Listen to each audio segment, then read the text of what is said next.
Namaskar, SKC Pranam. Today I am going to convey a very powerful message to you dear parents and students through a wonderful story. आज मैं आपको एक बहुत ही बढ़िया संदेश message एक कहानी के द्वारा बताने वाला हूं। कहानी है किसानों की।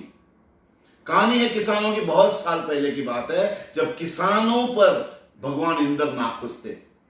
कहानी है, सब कुछ पॉसिबल है, होता है। जैसे कि आजकल लोग बोलते हैं भगवान नाखुश है इसीलिए ये सब कोरोना वायरस हो गया है। वैसे ही कुछ साल पहले की बात है, उस टाइम पर किसानों पर भगवान इंद्र नाखुश थे और उन्होंने नाखुश होकर किसानों को बोला जाओ 12 साल तक मैं बारिश नहीं भेजूंगा। There will be no rain for 12 years। आपको पता है हर एक बच्चा, हर एक पेरेंट जानता है कि एक साल भी बारिश नहीं होगा तो किसानों का क्या हालत होगा। जब किसानों ने सुना कि 12 साल बारिश नहीं होगा तो उनको पता चल गया अब 12 साल वो खेती नहीं कर पाएंगे। They will not be able to produce crops.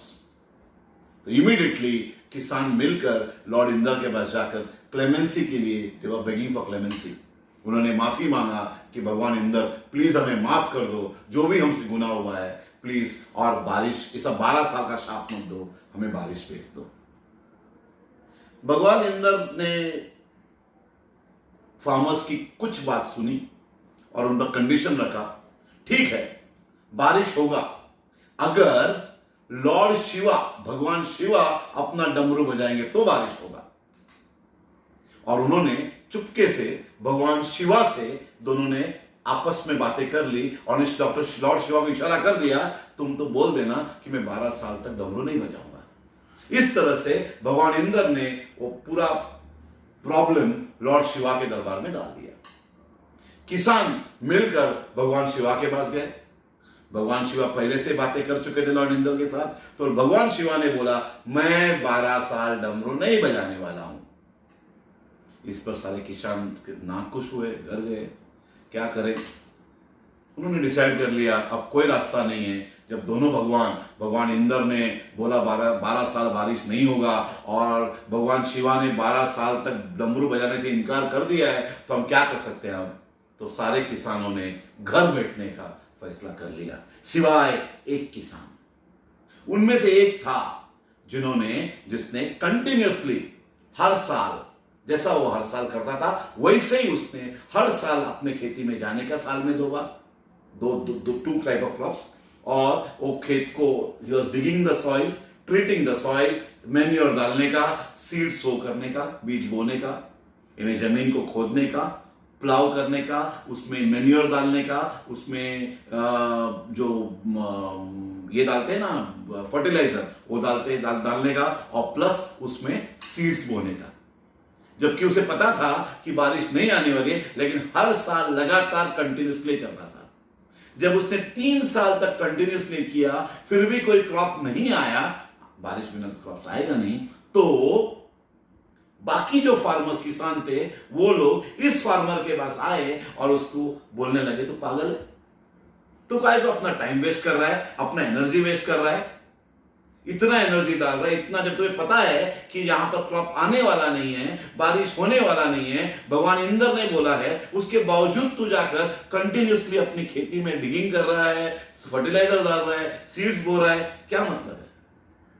तो उस किसान ने जवाब दिया इन बाकी फार्मर्स को, मैं इसलिए नहीं कर रहा हूं कि यहां पर क्रॉप्स आए, मैं इसीलिए ये चीज कर रहा हूं ताकि मेरा प्रैक्टिस चलता रहे, मैं खेती करना भूल ना जाऊं। मैं इसीलिए कर रहा हूं कि जो प्रोसेस होता है फार्मिंग करने का, वो मुझे डर है कि मैं 12 साल के बाद भूल जाऊंगा और खेती कैसे करनी मुझे पता नहीं रहेगा, वो चीज आदत मुझे बने रहे, इसीलिए मैं ये चीज कर रहा हूं। जब ये जवाब उस किसान, सोल किसान ने बाकी किसानों को दिया, वहां पर भगवान पार्वती मां सुन रही थी। पार्वती मां को यह जवाब बड़ा अच्छा लगा। उन्होंने जाकर भगवान शिवा को ये जवाब जो किसान ने दिया, ये जवाब भगवान शिवा के सामने सुना दिया और साथ में ये भी बोल दिया लॉर्ड शिवा को, सुनिए किसान सही बोल रहा है, अगर 12 साल उसको किसान को खेती करने की आदत नहीं है तो 12 साल के बाद शायद वो भूल जाएगा। वैसे ही क्या आप भी डमरू बजाना भूलेंगे तो नहीं? 12 साल आप डमरू नहीं बजाएंगे तो ऐसा हो सकता है कि आप 12 साल बाद शायद डमरू बजाना भूल जाएंगे। भगवान शिवा इनोसेंट है, बातों में आ गए पार्वती मां का।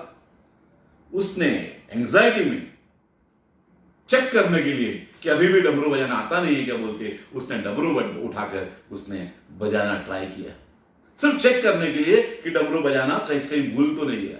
और बजाते ही, जैसे कि भगवान इंद्र ने बोला था, अगर लॉर्ड शिवा डमरू बजाएंगे तो बारिश आएगी, तो डमरू बजाते बारिश का बौछार चालू हो गया, बारिश आ गया। और वो किसान, जैसे खेती में वो किसान अपना खेती कर रहा था, सीड्स बो रहा था, वहां उस साल बहुत क्रॉप्स आए। बाकी जिन्होंने खेती करना छोड़ दिया उनकी खेती में कोई क्रॉप्स नहीं आया, इसको क्रॉप्स मिला। अभी कहानी क्या है, कहानी का मॉरल क्या है, सबक क्या है, मैंने आपको बताया। बहुत ही पावरफुल मैसेज है इस कहानी में कि प्रैक्टिस ही आपको परफेक्ट रख सकता है। Practice, it is practice that keeps you perfect. अगर आप प्रैक्टिस नहीं करते रहोगे तो आप जल्दी ही बूढ़े हो जाओगे, जल्दी ही डिजीज हो जाओगे, जल्दी बीमार लगोगे। अगर आप अपना जो काम करते हैं वो करते रहेंगे, मैंने सुना था कोई कविता में, चलने को जिंदगी कहते हैं और रुकने को मौत। आज ही मैं ऑफिस में बैठा हूं, रोज ऑफिस आता हूं और कुछ ना कुछ नया काम करता हूं। और आज भी जब मैं मैसेज आपको दे रहा हूं, ऑफिस आकर मैंने एक वीडियो बनाया ताकि मेरे स्टूडेंट्स और पेरेंट्स सुन सके। बहुत सारा काम घर बैठे करता हूं। क्यों? क्योंकि मैं चाहता हूं जो मैं कर रहा हूं वो मैं भूलूं नहीं। इस कहानी के दौरान हम और सीखते हैं कि practice is essence of quality survival. Practice is essence of quality survival. अगर आपको क्वालिटी सर्वाइवल रहना है, जिंदगी में क्वालिटी रखना है, तो प्रैक्टिस ही आपको रख सकता है। अगर आपने ऐसा सोचा है कि बारिश आने के बाद मैं खेती करूंगा, यानी कि लॉकडाउन खुलने के बाद मैं पढ़ाई चालू करूंगा, तो आप गलत हो। लॉकडाउन चाहे 2 हफ्ते बाद खुले, 2 महीने बाद खुले या 2 साल बाद खुले, जो भी चीज हम कर रहे हैं, जो भी प्रोफेशन में हम हैं एज पेरेंट्स, हम जो ट्रेड कर रहे हैं या बच्चे जो लेसन्स ले रहे हैं, वो चीज हमें अब कंटिन्यूस रखना है। अपना स्किल को शार्पन करते रहना है, प्रैक्टिस करते रहना है, हमारे नॉलेज को अपग्रेड करते रहना है। एसकेसी ने बहुत सारा प्लेटफॉर्म उपलब्ध करके दिया है। मैंने 3 वीडियो के द्वारा लॉकडाउन पर संबोधन 1 9 अप्रैल को रिलीज किया था, लॉकडाउन पर संबोधन 2 18 अप्रैल को रिलीज किया था, और लॉकडाउन पर संबोधन 3 28 अप्रैल को रिलीज किया। बहुत सारे पेरेंट्स ने वो देखा भी होगा। उसमें क्लियर कट मैसेज दिया है कि बच्चों को इन टाइम पर, इस टाइम पर सीखना कंटिन्यूस रखना जरूरी है कि क्यों है। और हर बच्चे को हमने बहुत सारे प्लेटफॉर्म उपलब्ध करके दिया है ताकि बच्चे इस टाइम पर, जब बारिश नहीं हो रही है, जब लॉकडाउन है, तब भी अपना प्रैक्टिस चालू रख सके। प्लीज वेट मत कीजिएगा कि लॉकडाउन कब खुलेगा और फिर मैं अपना स्किल को शार्पन करूंगा। अभी से अपने स्किल को शार्पन कीजिएगा। नोबडी नोस कि जिस तरह भगवान शिवा ने कब डमरू बजाएगा, कब लॉकडाउन खुल जाएगा, और फिर शायद उस वक्त हम सीखना भूल जाएंगे। अप स्किल कंटिन्यूस रखना, कीप लर्निंग, और अपना स्किल्स को, पढ़ने का स्किल्स को कंटिन्यूस रखिएगा। ये कहानी को मैं बहुत पावरफुल मानता हूं, ये मैसेज को पावरफुल मानता हूं।